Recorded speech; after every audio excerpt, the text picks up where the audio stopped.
حبايبي عاملين ايه؟ النهاردة هنعمل مع بعض الكشري المصري. طعمه حكاية وفي غاية الروعة. كفاية ان احنا ضامنين نظافته. عايزة اقول لكم النهاردة طبق الكشري ده علشان نشتريه من بره شوفوا بيكلفنا قد ايه. هنعمله مع بعض في البيت بطريقة سهلة وبسيطة. وعايزة اقول لكم بجد بجد الطعم حكاية. كفاية ان كل حاجة فيه بتبقى مخدومة صح.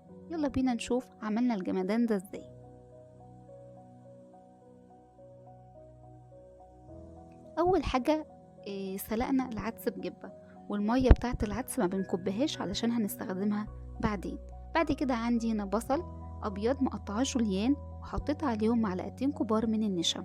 وانا بحب استخدم البصل الابيض علشان بيبقى الميه بتاعته اقل من البصل الاحمر.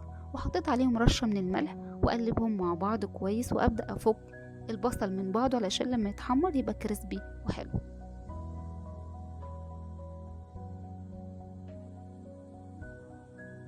بعد ما قلبنا البصل مع النشا والملح يلا بينا نحمره. عندي هنا حلة على النار فيها زيت غزير، وما تقلقوش الزيت ده بعد ما هنحمر البصل طبعا هنستخدمه في كل الكشري. بعد ما الزيت سخن معايا هنزل بالبصل واحدة واحدة، ما نزلش بالكمية كلها. واول ما يبدأ يتحمر بالشكل ده اديله تقليبة لغاية ما ياخد اللون ده. طبعا بقلبش فيه كتير، يدوب هي تقليبة واحدة بس، وبعد كده سيبه يتحمر براحته لغاية ما يوصل للون الذهبي. وبعد كده برفعه على شبكة افضل بكتير من مناديل المطبخ علشان يصفي الزيت الزيادة. يلا بينا نحمر باقي الكمية.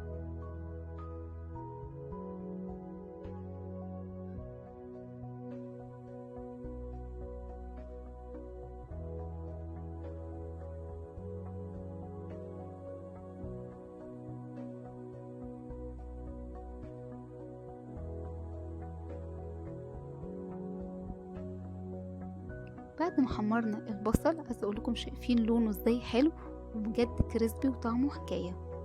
تعالوا نشوف بقى هنعمل ايه في الزيت.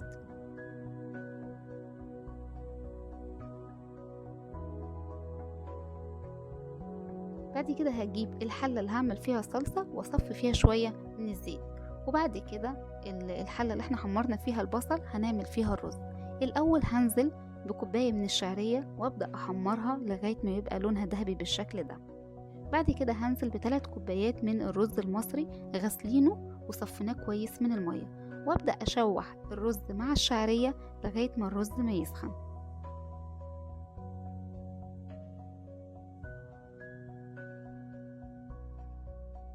بعد كده هحط البهارات عبارة عن ملح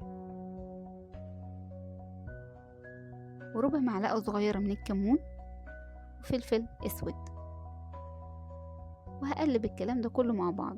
وعندي هنا 3 كوبايات من الرز اخدوا 6 كوبايات من المية المغلية، بس انا هنزل ب5 كوبايات من المية المغلية وكوباية من مية العدس بجبة اللي احنا كنا شايلينها من شوية. عايزة اقول لكم الكوباية دي هتخلي طعم الرز حكاية وبتديله لون كده جميل انا بحبه، هتشوفوه بعدين لما يستوي. ادي كوباية العدس واقلبهم مع بعض واسيبهم على نار هادية يستوي لغاية ما الرز ما يستوي. يلا بينا نسلق المكرونة. عندي حلة على النار هنا، وأول ما المية بتغلي بحط فيها معلقة من الملح، وبعد كده بنزل بنوعين من المكرونة، مكرونة سباكيتي ومكرونة صغيرة، وبديهم تقليبة مع بعض واسيبهم لغاية ما يتسلقوا. وبرضو لغاية ما المكرونة تتسلق يلا بينا نجهز الصلصة. عندي هنا معلقتين كبار من الثوم، هنزل بيهم طبعا في الزيت اللي حمرنا فيه البصل واشوحهم كويس. وطبعا هتقولوا ليه التوم كتير كده، هتشوفوا ليه التوم كتير. بعد ما اشوح التوم هنزل عليهم بمعلقة صغيرة من الكزبرة الناشفة، انا مش عايزة التوم يحمر. واشوح التوم مع الكزبرة، واول ما ريحة الكزبرة تظهر هنزل بكوباية من الخل. طبعا انتوا شايفين الموضوع كتير ليه كل ده، هقول لكم دلوقتي لان بعد ما التوم والخل يغلوا مع بعض هاخد منهم شوية في طبق، لان دي هتبقى الدقة بتاعتي. عرفتوا ليه انا كترت التوم والخل؟ بعد كده باقي التوم والخل هنزل عليهم بعصير من الطماطم ضرباه في الخلاط مع معلقتين كبار من الصلصة، واقلبهم مع بعض كويس.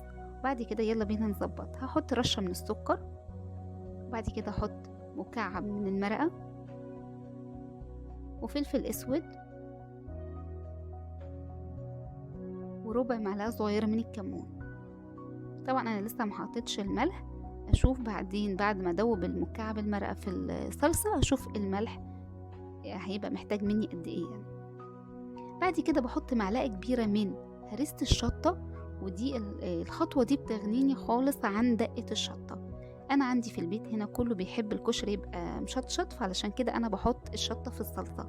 لكن لو انت عندك في حد ما بيحبش الشطة فخلاص انت هتخلي الدقة دي بره. الدقة بتتعمل ازاي؟ بنجيب طاسة على النار ونحط فيها زيت مع معلقة صلصة ومعلقة شطة، نقلبهم مع بعض وياخدوا غلوة وبقت عندك دقة الشطة. بعد كده حطيت طبعا الملح وظبطنا الصلصة. هنا الرز بقى كان استوى، وشايفين مفلفل ازاي، وشايفين اللون بتاعه غامق شوية بسبب مية العدس، بجد طعمه حكاية. والمكرونة كانت اتسلقت كويس. هصفيها من المية وهشطفها كويس، وبعد كده هظبطها بالملح والفلفل واحط عليها معلقة كبيرة من الزيت اللي حمرنا فيه البصل، بيخلي طعم المكرونة حكاية. نقلبهم مع بعض. شايفين كل حاجة في الكشري ازاي خادمينه كويس ومخلين طعمه حكاية. وهنا الصلصة كانت اتسبكت. تعال بقى نظبط الدقة بتاعتنا. هحط عليها ليمون، عصر ليمونتين كده عصرتهم عليهم. طبعا ده الخل والثوم اللي احنا خدناه من شوية اللي غليناهم مع بعض. بعد كده هظبط، بعد ما احط الليمون هظبط الملح وفلفل وكمون. لا مش هحط فلفل، يعني هي ملح وكمون بس، سوري، ملح وكمون،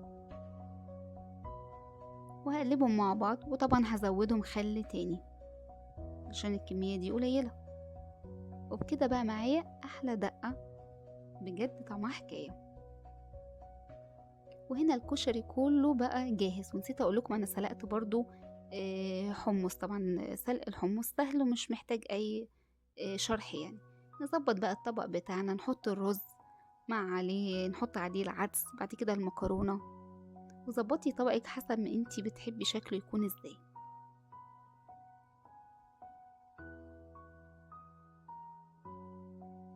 عايزة اقول لكم ان طبق حكاية وطعمه تحفة، وكل حاجة فيه ليها طعم مختلف عن التاني. بجد طعمها يعني روعة، طعمه حكاية احلى بكتير من بره.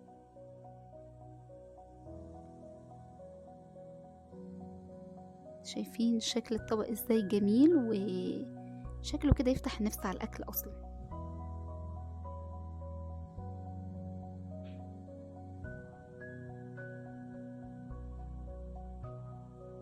وننزل بقى بالورد من فوق. يا سلام على الجمال، بجد يعني فعلا طعمه حكاية. جربوه في البيت وقولولي رأيكم ايه. لو عجبكم الفيديو ياريت لايك وشير وسبسكرايب للقناة وفولو